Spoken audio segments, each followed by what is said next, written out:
The National Weather Service in Pueblo has issued a tornado warning for southern El Paso County in Colorado until 6 p.m. Pacific Daylight Time. At 5:15 Pacific Daylight Time, National Weather Service Doppler radar and storm spotters were tracking a large and dangerous tornado 6 miles east of Castle Rock, moving southwest at 25 miles per hour. Tornado emergency for southern El Paso County. Hazard, deadly tornado and golf ball-sized hail. Source, Doppler radar and storm spotter indicated. Impact, you are in a life-threatening situation. Flying debris will be deadly to those caught without shelter.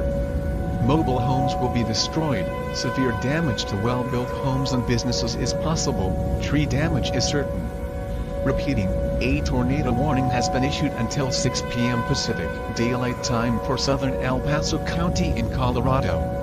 Seek an underground shelter now. Bring food, water, clothing, medical supplies, a cell phone, and a battery-powered radio to last you for the remainder of this emergency.